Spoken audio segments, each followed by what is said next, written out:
잘 준비된 귀한 찬양으로 하나님께 영광을 돌려주시고 우리의 마음에 큰 은혜와 감동을 주신 안현 집사님 진심으로 감사를 드립니다. 사도행적 말씀 묵상을 마치는 안식일에 우리의 모든 결심을 담은 그런 찬양이 아닌가 합니다. 주님께서 걸어가신 그 길을 우리도 걸어가기로 결심하는 우리 모두가 될 수 있기를 간절히 소망합니다. 참 좋은 안식일입니다. 이렇게 멋진 가을의 안식일, 천년계 속에서 또한 성도님들과의 교제 속에서 하나님의 풍성한 사랑을 경험하는 우리 모두가 되기를 간절히 소망합니다. 이 기회를 참석해 주신 모든 성도님들과 또 방송으로 예배에 참여하시는 모든 성도님들 한 분 한 분을 진심으로 환영합니다. 옆 사람과 이 시간도 사랑과 소망을 담아서 뜨겁게 인사하고 시작하겠습니다. 손잡고 악수하시고 안아주시면서 하늘까지 함께 갑시다. 서로 인사해 주시면 감사하겠습니다.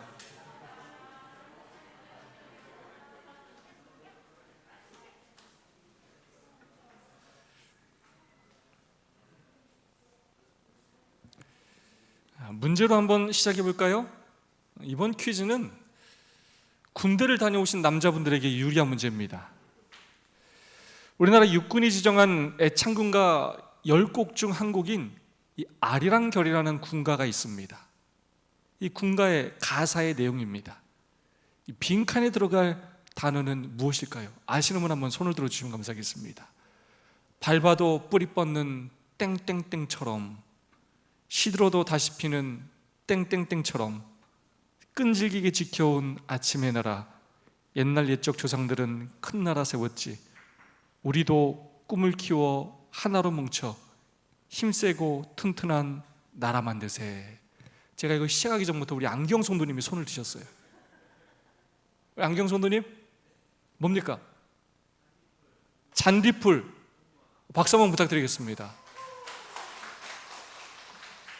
아주 군 생활을 열심히 하신 분이십니다. 뭐라고요, 여러분? 잔디풀과 무궁화입니다. 밟아도 뿌리 뻗는 잔디풀처럼, 시들어도 다시 피는 무궁화처럼. 저도 군 생활하는 동안 이 군가를 참 좋아했습니다. 여러분, 가사가 너무 좋지 않습니까? 끊임없이 그 발표도 죽지 않고 다시 생명력이 있는 그 잔디풀처럼, 시들어서 다 죽은 것처럼 보이는데 거기서 다시 꽃을 피우는 무궁화처럼, 끈질기게 지켜온 아침의 나라. 정말 우리나라의 역사와 이 민족 정신을 잘 표현한 가사가 아닌가 합니다. 어떤 역사가의 주장에 의하면 우리나라가 다른 민족에게 침략당한 횟수가 970번 정도라고 합니다. 이분의 주장이에요. 그리고 그 중에서 일본에게 714번 침략당했다고 합니다. 이 수치가 정확하다고 할 수는 없겠지만 확실한 한 가지는 정말로 많은 침략을 당했다는 것입니다. 근데 우리 민족은 그 주변의 강대국들에게 자주 침략을 받았지만 짓밟혔다가 쓰러질 것 같다가 완전히 사라질 것처럼 보였지만 집이 불타고 재산을 빼앗기고 삶의 터전이 망가졌지만 가족들이 죽임을 당하기도 했지만 그렇게 밟히고 밟혀서 포기할 법도 한데 쓰러질 법도 한데 주저하지 않고 사라지지 않고 그 생명력을 유지하면서 끝내 다시 일어서서 나라를 지켜왔다는 것입니다. 끈질기게 지켜온 아침의 나라. 정말 피와 땀을 흘리며 악착같이 끈질기게 우리의 조상들이 나라를 지켜왔다는 것입니다. 우리의 조상들의 그런 나라 사랑과 헌신 때문에 오늘의 대한민국이 존재하는 것 아닙니까? 저는 이런 역사를 가진 우리나라가 참으로 자랑스럽습니다.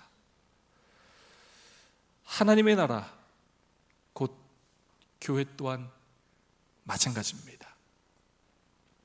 밟아도 뿌리 뻗는 그 잔디풀처럼, 시들어도 다시 피는 그 무궁화처럼 그렇게 교회도 2000여 년이라는 시간 동안 끈질기게 그 생명력을 유지해 왔습니다.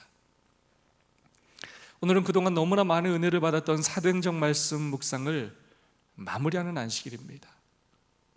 언제 시작했나 살펴봤더니 2021년 9월 11일 안식일에 사도행전 1장을 시작해서 58장을 오늘 2022년 10월 15일에 마치게 되었습니다.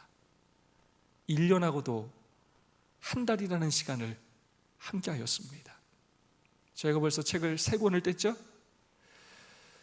정말로 이 사도행전을 통하여 많은 것을 느끼고 많은 것을 깨닫고 때로는 눈물 흘리고 때로는 정말로 울부짖으며 그렇게 결심하며 우리의 삶이 변화되는 그러한 시간들이었습니다.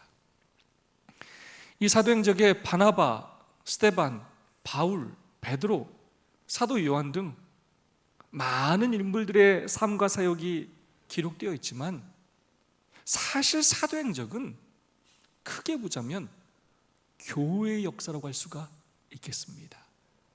아까도 안 교장님이 말했지만 1장의 제목이 무엇입니까? 교회에 대한 하나님의 목적입니다. 교회로 시작하고 58장의 제목이 무엇입니까? 승리한 교회입니다. 예수님의 십자가의 희생으로 탄생한 그 교회가 성령 하나님의 역사하심과 택하신 교회, 곧 제자들과 사도들, 성도들의 복음 전도를 통해 어떻게 성장하고 어떻게 발전했는지, 어떻게 핍박 가운데서도 끈질기게 그 생명력을 유지했는지를 보여주는 역사입니다. 사도행전 593페이지의 말씀입니다. 제자들은 그리스도께서 그들에게 주신 사명을 성취시켰다. 이 십자가의 사자들이 복음을 선포하러 나아갈 때 전에는 결코 본 일이 없었던 하나님의 영광의 계시가 드러났다. 거룩한 성령의 협력으로 사도들은 세상을 진동시킨 사업을 행하였다. 단 한 세대 내에 각 민족에게 복음이 전파되었다. 아멘. 성령 하나님의 그 역사하심과 제자들의 헌신으로 세상을 진동시키는 사업이 행해졌고 한 세대 내에 각 민족에게 복음이 전파되었고 그래야 그 복음이 계속해서 퍼져서 오늘 우리에게까지 오게 된 것입니다. 그래야 현재 세계 인구의 3분의 1, 약 23억 명 정도가 기독교를 믿게 된 것입니다. 선지자는 사도행전을 통해서 이렇게 교회가 세워지는 것을 하나님의 성전을 건축하는 것이다 라고 표현하고 있습니다. 그리스도께서 친히 놓으신 기초 위에 사도들은 하나님의 교회를 세웠다. 성경은 성전 건축을 흔히 교회를 세우는 표상으로 사용하고 있다. 하나님은 초기 교회 때부터 계속해서 복음을 전하면서 우리 눈에는 보이지 않을지 모르겠지만 끊임없이 하나님의 성전을 건축하고 계시다는 것입니다. 온 세상에 하나님의 나라를 확장하고 계시다는 것입니다. 그렇다면 여러분, 이렇게 하나님의 성전을 건축하는 일이 쉬웠습니까? 우리가 건축도 해보고 리모델링도 해보지 않았습니까? 여러분, 그 일이 쉽습니까? 결코 쉽지 않습니다. 저절로 우연히 이루어지지 않았습니다. 사도행전 597페이지의 말씀입니다. 건축가들이 방해를 받지 않고 수고한 것은 아니었다. 그들의 사업은 그리스도의 원수들의 반대로 극도로 어려워졌다. 그들은 거짓된 기초 위에 짓고 있는 사람들의 완고와 편견과 증오와 맞서 싸워야 하였다. 아멘. 교회가 바로 선악의 대쟁투의 핵심 장소였기 때문에 교회는 정말로 많은 핍박을 받았습니다. 복음을 전하던 사도들은 많은 핍박을 받았습니다. 우연히 저절로 복음이 전파되고 교회가 세워진 것이 아니라는 것입니다. 스데반이, 사도 베드로와 사도 바울이 여러분 어떻게 순교당했는지 우리가 배우지 않았습니까? 로마는 AD 64년 네로 황제 때부터 AD 311년 디오클레티아누스 황제 때까지 250여 년 동안 10명의 황제를 통하여 기독교를 크게 박해하였습니다. 이 사도시대 초기에는 예수님을 인정하지 않는 유대인들로부터 핍박을 받았고, 이제 기독교가 예루살렘을 넘어 소아시아와 로마까지 전파된 후로부터는 로마 제국의 탄압을 받게 되었습니다. 황제를 숭배하지 않는다는 이유로, 로마의 신들에 대한 숭배를 거부한다는 이유로, 그리고 당시에 통용되던 제사나 종교의식에 참여하지 않는다는 이유로 제국의 평화와 번영을 위협하는 불법 종교로 규정되면서 기독교는 큰 박해를 받아야 했습니다. 화형을 당하기도 하고, 원형 경기장에서 맹수의 먹이가 되기도 하고, 이교 제사의 희생제물이 되기도 하였습니다. 십자가에 못 박혀 죽기도 하였습니다. 그런 핍박 속에서 교회가 생명력을 끈질기게도 유지해 왔다는 것입니다. 그래서 오늘은 교회가 핍박 가운데서도 끈질기게 생명력을 유지해 올 수 있었던 그 이유가 무엇인지, 하나님의 성전을 건축한 사람들의 특징 두 가지를 함께 살펴보고자 합니다. 하나님의 성전을 건축한 사람들의 특징 첫 번째입니다. 많은 것을 기대하였으므로 많은 것을 시도하였습니다. 사도행적 594페이지의 말씀입니다. 복음에 가해진 어떤 공격이라도 마치 그들의 영혼의 뼈를 깎아내는 듯 했으며, 전력을 다하여 그들은 그리스도의 사업을 위하여 투쟁하였다. 그들은 많은 것을 기대하였으므로 많은 것을 시도하였다. 아멘. 저는 사도행전에서 이 구절을 읽고 깜짝 놀랐습니다. 저도 한번 이거 설교를 준비하려면 10번은 읽는 것 같아요. 왜냐하면 이 구절은 평소에 제가 아주 좋아하는 구절인데, 이 구절이 시대의 소망뿐만 아니라 사도행전에도 기록되어 있었기 때문입니다. 자, 시대의 소망 말씀을 한번 볼까요? 예수께서는 그의 지상생애 동안에 언제나 열심으로 일하셨다. 그는 많은 것을 기대하셨으므로 많은 것을 시도하셨다.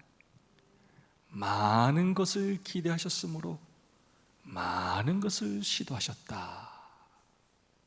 똑같은 말씀이에요. 예수님의 삶도 시련과 핍박의 삶이셨어요. 하나님이신 그분이 이 땅에 육신을 입고 오셔서 복음을 전하 사실 때 하루도 평안한 날이 없으셨어요. 한 영혼이라도 구원하시기 위해 예수님은 그런 핍박과 시련 중에서도 언제나 열심히 일하셨다는 것입니다. 반대를 만나도 뒤로 물러서지 않으셨어요. 하나님이신 그분께서, 능력이 많으신 그분께서 많은 것을 기대하셨기 때문에 많은 것을 시도하셨다는 것입니다. 하나님의 말씀을 거절하는 그 한 영혼을 구원하시기 위해, 하나님의 성전을 건축하시기 위해 그분은 밤새 기도하시고 새벽에 기도하시고 눈물 흘리며 고민하시고 피를 흘리시며 아파하시며 다양한 시도를 하셨다는 것입니다. 예수님의 제자들은 예수님의 그러한 삶의 모습을 3년 반 동안이나 곁에서 지켜보았습니다. 그래서 예수님의 그 모습을 그대로 배운 것입니다. 다양한 핍박이 그들의 성전 건축을 가로막았지만 그들은 절대로 뒤로 물러서지 않았습니다. 여러 핍박이 얼마나 힘들었는지 뭐라고 표현하냐?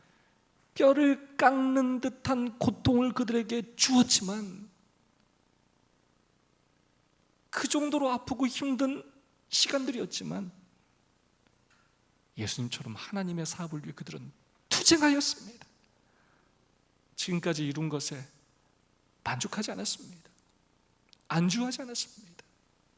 죽는 그 순간까지 어떻게 하면 하나님의 나라를 더 확정하고 더 아름답게 하나님의 성전을 건축하기 위해 많은 것을 기대하였고 많은 것을 시도하였습니다. 평안히 룰루랄라하며 오래 살며 그렇게 죽기를 구하지 않았다는 것입니다. 감옥에서 죄수로 있으면서도, 재판장에서 심판을 받으면서도, 죄수로 끌려가는 그 풍랑이 있는 배 위에서도, 정말로 외롭고 우울하고 절망적인 그 유배지에서도, 죽음을 바로 눈앞에 둔 그 사형장에서도, 그곳이 어디든지 간에 어떤 상황이 있는지 간에 상관하지 않고 많은 것을 기대하였기에 많은 것을 시도하였다는 것입니다. 끝까지 자신의 생명을 바치며 복음을 전했다는 것입니다. 사도행전 599페이지 말씀입니다. 바울과 다른 사도들 그리고 그때 이래로 산 모든 의인들은 성전 건축에 그들의 역할을 행하였다. 그러나 건물은 아직도 완성되지 않았다.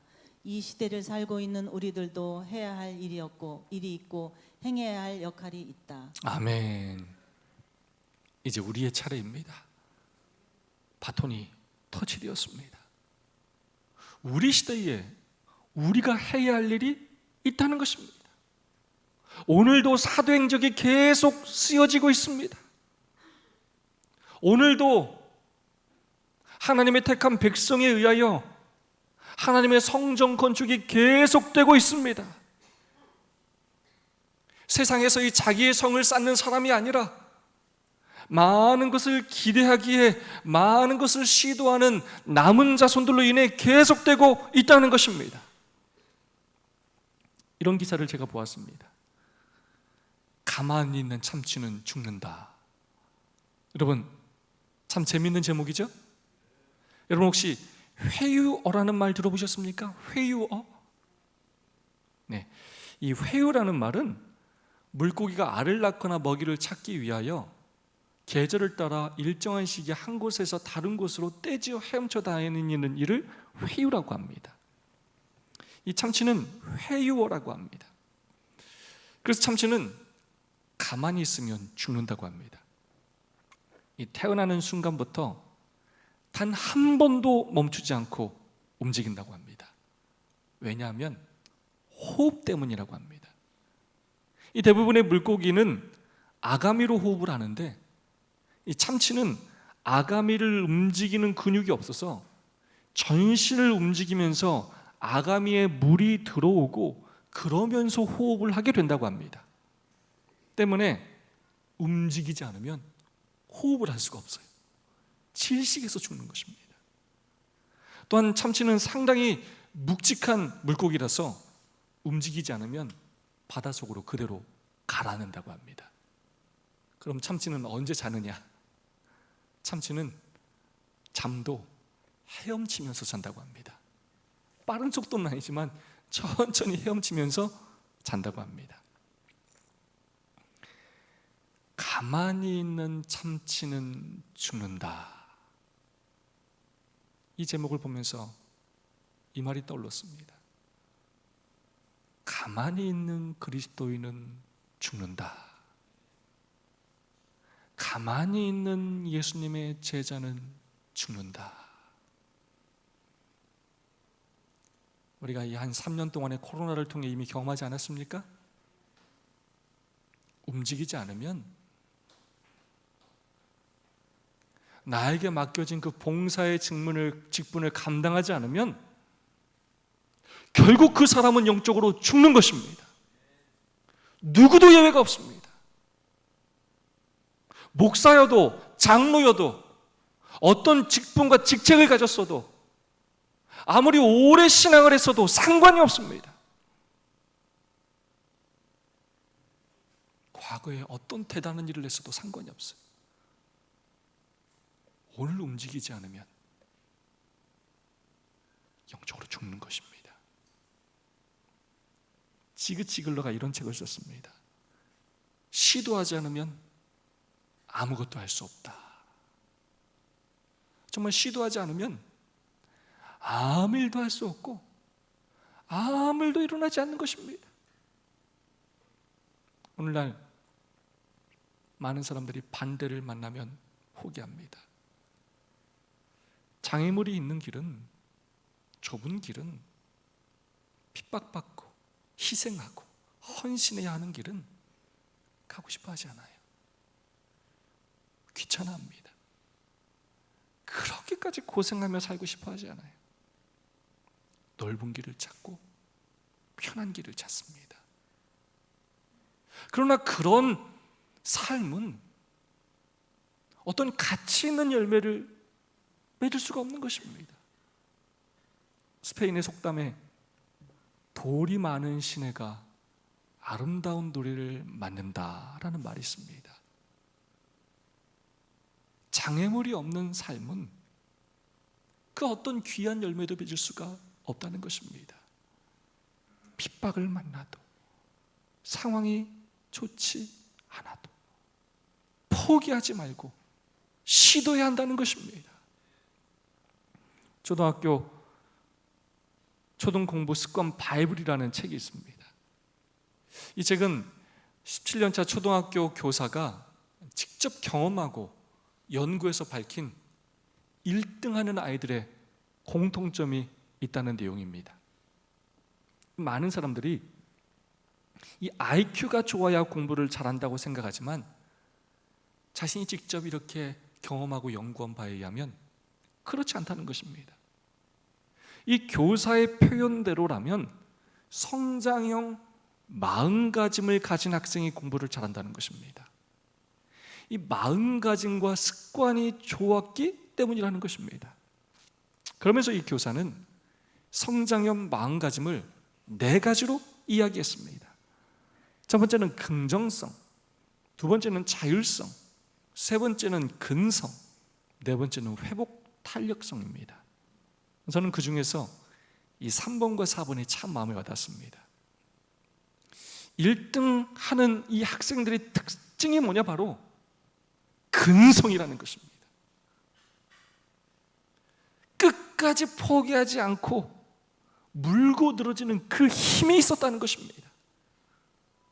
누가 뭐라 그래도, 어려움을 만났어도, 넘어졌어도 다시 일어나서 그것을 붙잡는 힘이 있었다는 것입니다. 모르는 문제를 만나면 어떻게든 이 한 문제를 해결하기 위해서 매달리고 물어보고 투쟁하는 힘이 그에게 있었다는 거예요. 그리고 네 번째는 회복 탄력성이 있었다는 것입니다. 실패를 겪더라도 좌절하지 않고 다시 일어서는 힘이 그 학생들에게는 있었다는 것입니다. 오늘 우리에게 바로 그 힘이 필요합니다. 오늘날 하나님의 사업을 하는 것이 우리의 사정과 여건으로 볼 때 그리 만만해 보이지가 않아요. 그렇게 쉬워 보이지가 않습니다. 그러나 오늘도 계속되는 하나님의 성전 건축 역사에 여러분 개인이 하셔야 할 여러분의 역할이 있다는 것입니다.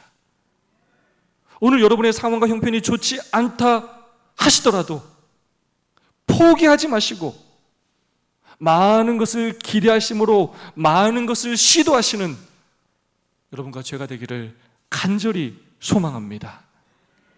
두 번째, 하나님의 성전을 건축한 사람들의 특징. 두 번째는 바로 기꺼이 자신을 바쳤다는 것입니다. 사도행적 595페이지의 말씀입니다. 그리스도 교회의 개막을 알리는 활동에는 고난과 쓰라린 슬픔이 따랐다. 제자들은 그들의 사업에서 끊임없이 빈곤과 비방과 박해에 직면하였으나 자신들의 생명을 귀한 것으로 여기지 아니하고 그리스도를 위하여 고난을 받도록 부르심을 받은 것을 기뻐하였다. 아멘. 복음을 전하면서 하나님의 성전을 건축하면서 그들이 이 땅에서 부경화를 누린 것이 아닙니다. 이 말씀을 읽어보면 좋은 단어가 하나도 없는 것 같아요. 고난, 쓰라린 슬픔, 빈곤, 비방, 박해를 당했어요. 뭐 보너스를 받았네, 휴가를 갔네, 칭찬을 받았네, 자식들이 잘 되고 잘 먹고 잘 살았네, 좋은 직장에 들어갔네, 뭐 이런 내용이 없어요. 뭐하러 그런 직업을 당하면서까지 뭐하러 그런 일을 했냐는 거예요. 도대체 왜 그렇게 살았냐는 거예요. 근데 선지자는 이렇게 이야기합니다. 바로 그들은 그리스도를 위하여 고난받는 것을 기뻐하였기 때문이라는 것입니다. 자신의 생명을 하나도 귀한 것으로 여기지 아니하였기 때문이라는 것입니다. 이것은 저의 목회의 사명과 철학으로 여기는 말씀이에요. 나의 달려갈 길과 주 예수께 받은 사명, 곧 하나님의 은혜의 복음 증거하는 일을 마치려 하면은 나의 생명을 조금도 귀한 것으로 여기지 아니하노라. 아멘. 사도 바울의 고백의 말씀이에요. 보통 사람들이 보기에 이 사람들은 제정신이 아닌 사람들이에요. 미친 사람들이에요. 맞아요, 정말로. 미치지 않고는 이렇게 살 수가 없어요. 세상에 감당치 못하는 사람들이었어요. 성령 하나님의 감동하심을 받아서 자신의 뜻과 자신의 욕구대로 사는 사람이 아니라 성령 하나님의 뜻과 성령 하나님의 능력으로 살아가는 사람들이었어요. 이 세상에서 가장 무서운 사람이 자기 유익과 자기 안위를 챙기는 사람이 아니라 바로 죽음을 두려워하지 않는 사람입니다. 그들이 그렇게 기꺼이 자신을 바치며 하나님의 성전의 한 미랄이 된 것입니다. 사도행적 598페이지의 말씀입니다. 건축자들의 최선봉에 선 사람들은 차례로 원수의 손에 쓰러졌다. 스데반은 돌에 맞아 죽었고 야고보는 칼에 죽임을 당하였고 바울은 목베임을 당하였고 베드로는 십자가에 못 박혀 죽었고 요한은 정배당하였다. 그러나 교회는 성장하였다. 새로운 일꾼들이 넘어진 사람들을 대신하고 건물에는 돌이 첩 놓이게 되었다. 이리하여 하나님의 교회라는 성전은 서서히 올라갔다. 그렇게 하나님의 일꾼들이 자신의 삶의 자리에서 한 사람씩 쓰러졌어요. 오랫동안 평안하게 잘 먹고 잘 산 게 아니에요. 그러나 새로운 사람들이 그 자리를 채우게 되었고 계속 교회는 성장하고 하나님의 교회라는 성전은 서서히 올라가게 되었다는 것입니다. 초대교회 교부였던 터툴리안의 말처럼 순교자의 피는 교회의 씨앗이 되었습니다. 핍박받으면 받을수록, 순교당하면 당할수록 더 하나님의 교회는 성장하게 되었습니다. 사도행적 598페이지의 말씀입니다. 사도들처럼 그들 중 많은 사람이 저의 자리에 쓰러졌으나 성전을 건축하는 일은 꾸준히 전진하였다. 일꾼들은 죽임을 당했으나 사업은 전진하였다. 왈다이스인들 존 위클리프, 후스와 제롬, 마르틴 루터와 쯔빙글리, 크랜머, 레티머, 그리고 녹스와 의고노들과 요한 웨슬리와 찰스 웨슬리, 그리고 다른 많은 무리는 영원 무궁토록 견딜 재료를 기초에 가져왔다. 아멘. 사도들뿐만이 아니었습니다. 계속해서 시대마다 하나님의 일꾼들이 일어났고 그들이 자신의 삶의 자리에서 기꺼이 자신을 바쳤습니다. 일꾼들은 죽임을 당했으나 사업은 전진하였습니다. 끊임없이 하나님의 사업은 기꺼이 자신의 생명을 바치는 이들로 인해서 전진하였습니다. 사도행적에 각 시대마다 하나님의 성전을 건축했던 인물들의 이름이 기록되어 있습니다. 스데반, 야고보, 바울, 베드로, 요한, 왈덴스인, 존 위클립, 후스와 제롬, 마르틴 루터, 쯔빙글리, 크랜머, 레티머, 녹스와 위그노들, 요한 웨슬리와 찰스 웨슬리, 이 얼마나 영광스러운 이름들입니까? 사도행적뿐만 아니라 하늘 생명책과 기념책에도 분명히 기록되어 있을 것입니다. 이 땅에서는 비참하게 죽었을지 모르지만 그것이 절대로 끝이 아니라는 것입니다. 그 이름이 영원히 빛날 것입니다. 많은 사람들에게 사랑과 존경을 받을 것입니다. 우리 예수님 재림하시는 그날 놀라운 칭찬과 상급을, 영원한 생명을 얻게 될 것입니다. 사도행전 597페이지의 말씀입니다. 그리스도 교회의 설립 이후에 여러 세기 동안 격렬한 박해가 있었으나 하나님의 성전을 건축하는 사업을 생명 그 자체보다 더 귀중히 여긴 사람들이 부족한 적은 결코 없었다. 아멘. 아니, 누가 그런 핍박을 받으면서 누가 미련하게 누가 하나님을 위해서 일할 것인가 라고 생각했지만, 이 하나님의 사업은 자신의 몸을 기꺼이 바치며 헌신했던 그 귀중한 하나님의 종들을 통하여 계속되었다는 것입니다. 하나님의 사업을 자신의 생명보다 더 귀중히 여긴 사람들이 부족했던 적은 없었다는 것입니다. 하나님의 구속의 계획은 그 누구도 막을 수가 없습니다.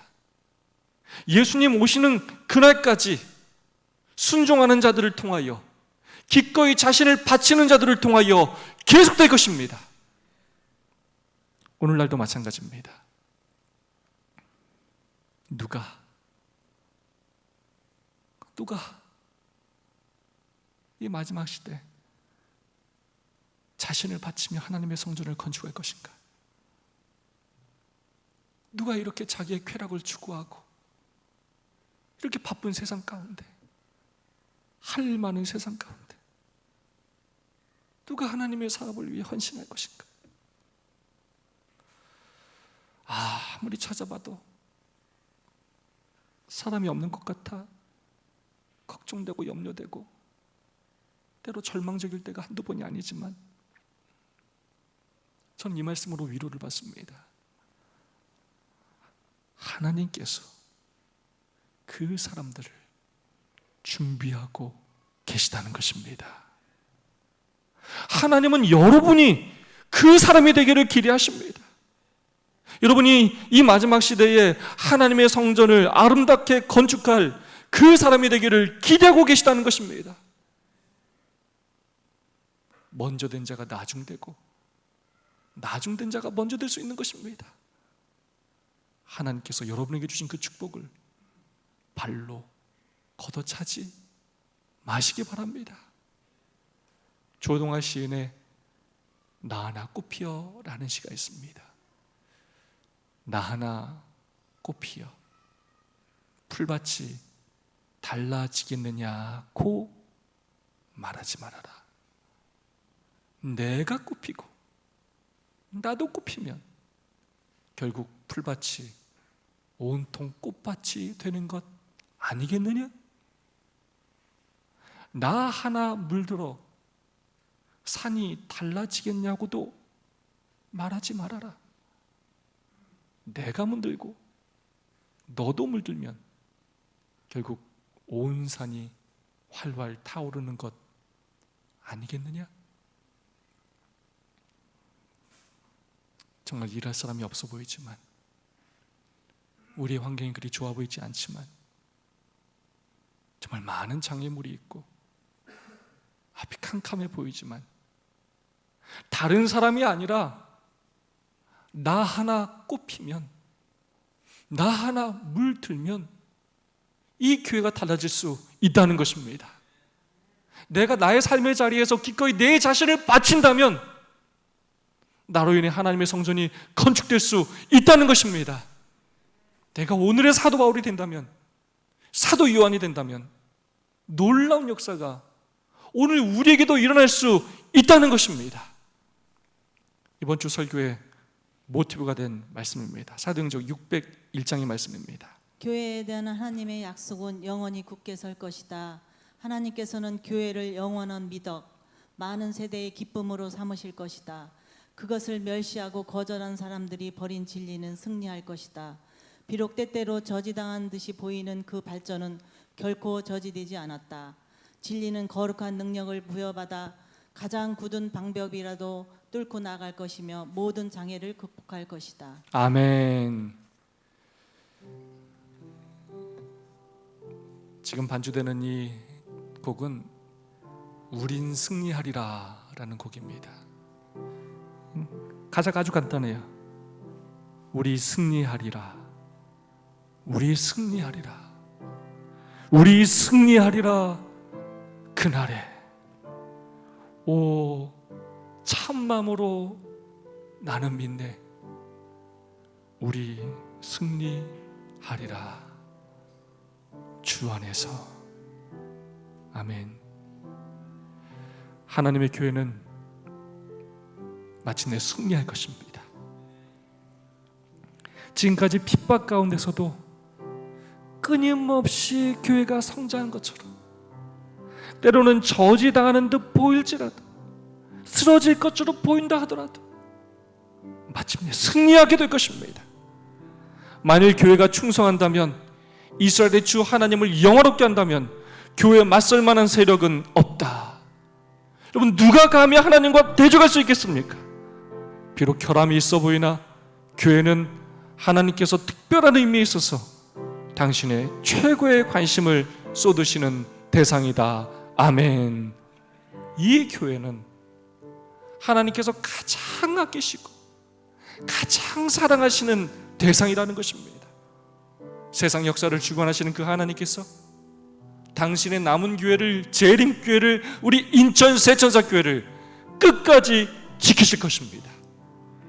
정말로 연약해 보이고 아무것도 할 수 없는 무력한 교회인 것처럼 느껴지지만 우리가 많은 것을 기대함으로 많은 것을 시도할 때, 기꺼이 내 자신을 바칠 때 우리를 마침내 승리케 하실 것입니다. 인천 세천사교회를 이 가정동에 세우시고 지금까지 인도하신, 또 아름답게 꾸미게 하신 분명한 이유가 있을 것입니다. 여러분을 많은 교회 중에서 재림교회로, 재림교회 중에서 인천 세천사교회로 부르신 이유가 분명히 있으실 것입니다. 우리 상황이 어려운 것이 사실이지만 포기하지 않고 다시 한번 많은 것을 기대함으로 많은 것을 시도한다면, 다른 사람이 아니라 내가 먼저 나 하나 꽃피어 기꺼이 내 자신을 바친다면, 내가 오늘의 사도 바울이 된다면 하나님께서 나를 통하여, 정말로 부족하고 연약한 나를 통하여 병들고 늙고 재능 없고 돈 없는 나를 통해서도 이 교회에 놀라운 역사를 일으키실 것입니다. 그 승리를 기대하며 기쁨으로 헌신하시는 저 여러분 모두가 되기를 진심으로 간절히 바라면서 오늘 말씀을 마치겠습니다. 두 분씩 짝을 짓고 오늘은 5분 동안 받은 은혜와 결심을 나누도록 하겠습니다. 혼자 계시는 분이 없고 꼭 두 분씩 함께 짝을 지으셔서 오늘 받은 은혜와 결심을 나눠주시기를 부탁드리겠습니다.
오늘 교회를 대표하여 우리 유지훈 청년께서 받은 은혜와 결심을 나눠 주시겠습니다. 네, 오늘 아까 목사님이 하신 말씀 중에서 많은 기대를 하였으므로 많은 시도를 하였다 이런 구절이 있었는데 생각해 보면 저도 그리고 저희 교회 성도님들도 어렸을 때는 시도하는 것을 그렇게 두려워하지는 않았던 것 같아요. 하지만 이제 시간이 지나고 나이를 먹어가면서 시도를 하면 실패하는 것도 무조건 있기 마련이겠죠.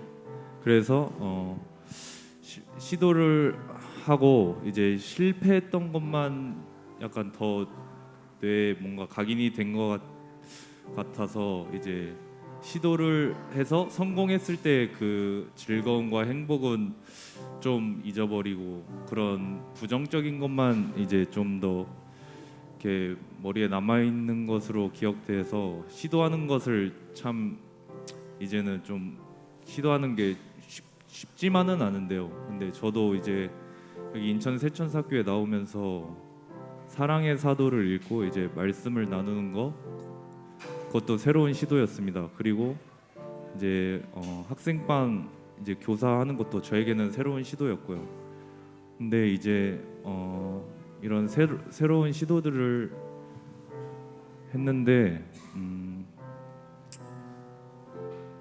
이제 새로운 그 성공했을 때 그 행복과 그다음에 쾌감 그런 게 이제 또 저에게는 느껴졌습니다. 성도님들도 그 새로운 걸 시도했을 때 그 실패를 생각하지 말고 그 행복 그 성공했을 때 행복을 한번 생각해 보시면서 이제 더 많은 시도를 했으면 좋겠습니다. 시도를 하지 않으면 변화가 오지 않기 때문에 변하고 싶다면 시도를 해야 한다고 생각합니다. 그래서 교회 뭐 일에 있어서나 또한 인생에 있어서 모두 시도를 두려워하지 않는 저희 성도님들 되셨으면 좋겠습니다. 그리고 저도 또한 더 많은 시도를 이제 두려워하지 않고 앞으로 나아가고자 시도 많이 하고 이제 그리고 흔들릴 때마다 예수님께 기도하면서 의지하면서 나아가겠습니다. 이사입니다. 네, 유진 청년 주님의 이름으로 축복합니다. 헌금하는 시간입니다. 15일 흩어 구제하여도 더욱